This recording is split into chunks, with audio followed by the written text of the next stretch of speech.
So আমি ফোরশনে ঘোরাফেরা করতেছি আর এক একটা ডিজাইন থিম দেখে আসলে খুবই অবাক হয়ে যাচ্ছি। আমি অনেকক্ষণ হাঁটাহাঁটির পরে একটা জায়গায় এসে টায়ার্ড হয়ে গেছি। সো আমি ভাবলাম যে ওকে, এখানে একটা গ্লাস রেলিং আছে। আমি গ্লাস রেলিংয়ের সাইডে দাঁড়াই, একটু ভিউটা এনজয় করে একটু জাস্ট রেস্ট নিই। সো আমি জাস্ট অটোমেটিক্যালি এসে এখানে দাঁড়ালাম। দাঁড়ানোর পরে আমি তো মানে মাইন্ড ডিস্ট্র্যাক্টেড, বিভিন্ন জিনিস চিন্তা করতেছি, এটার দিকে সাইট সিইং করতেছি। সো দাঁড়ানোর পরে আমার খুব আরাম লাগতেছে। সো আই ওয়াজ থিঙ্কিং যে ওকে, এত রিল্যাক্স কেন লাগতেছে এখানে? So this is because the design. Let me show you. So এটা আমাদের শপিং মলে তো আসলে জিনিসটা থাকেই। মার্কেটের সাইডে একটা গ্লাস রেলিং দেওয়া থাকে বাউন্ডারির মতো, যেখানে বিভিন্ন কোর্টগুলা আলাদাভাবে জোন করা থাকে। সো এখানে দেখেন, এই যে ওভারঅল গ্লাস রেলিংটা, এটার উপরে একটা টপে প্রায় এটা লেটস সে 6 ইঞ্চির মতো একটা উডেন টপ, এবং এটা সব জায়গায় ঘুরে গেছে এবং মার্কেটের ইচ অ্যান্ড এভরি সেকশনে আসলে এটা আছে। সো এটা যেটা করছে, ওভারঅল ব্যাপারটাকে এক নম্বর প্রচণ্ড ইউজফুল করছে, দ্বিতীয়ত সেফটি মেজারমেন্ট যদি আমরা চিন্তা করি, এটাকে একটা সেফ জোন হিসেবে ক্রিয়েট করছে।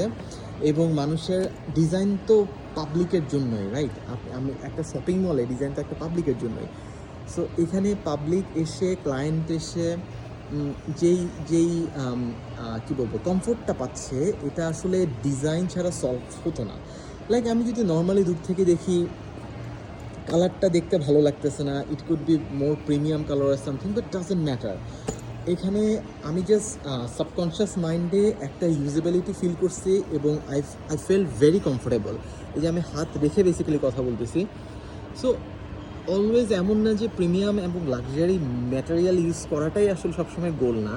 সামটাইমস ক্লায়েন্টকে এমন একটা বিষয় সলভ করে দিতে হবে, যেটা যেটা সে আসলে কি বলবো, তার একটা ন্যায্য অধিকার টাইপের আর কি। ওকে, সো এখানে হাত রাখাটা তো মোর রিফ্লেক্স টাইপের একটা ব্যাপার। আমি একটা জায়গায় এসে গাছের ডাল যেমন থাকে, সো এখানে এসে আসলে হাত রাখার ব্যাপারটা খুবই খুবই খুবই ইম্পর্ট্যান্ট। আমি এখন ফিল করতেছি যে আমাদের দেশের মার্কেটগুলোতে বা বেশিরভাগ মার্কেটে আসলে যেটা হয়, যে চিকন একটা গ্লাস থাকে, যেটা আসলে খুবই রিস্কি, মনে হয় যে পড়ে যাব, এক নম্বর ব্যাপার।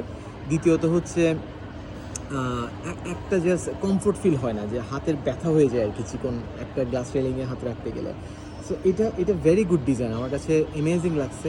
এই টাইপের আরও অনেক ডিজাইন থিম আছে, ফিলোসফি আছে, লাইক যে স্টেয়ারের পাশে আমরা সাধারণত একটা হ্যান্ড রেল দিয়ে দেই ধরার জন্য বয়স্ক মানুষদের। টয়লেটে এই টাইপের ডিজাইন থাকে, পাবলিক প্লেস এবং পেডেস্ট্রিয়ান এর আশেপাশেও এই টাইপের কিছু রেলিংওয়ালা ডিজাইন থাকে।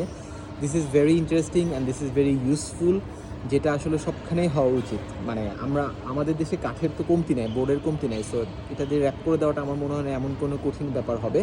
জাস্ট একটা ছোট্ট মেটাল সাপোর্ট লাগবে, এই জাতীয় কিছু একটা আর কি। ওকে, এখন একটা ছোট্ট রিস্ক থেকে যায় আমাদের দেশের কালচারে। আমার কাছে যেটা মনে হচ্ছে, there could be a chance যে মানুষজন এই জায়গায় উঠে ওই সাইডটাতে পিঠ দিয়ে বসে থাকতে পারে, দোকানের দিকে তাকায় থাকতে পারে। এই রিস্কটা ছাড়া বাকি কোনো দিকে আমার ঝামেলা মনে হচ্ছে না। This is a very applicable design.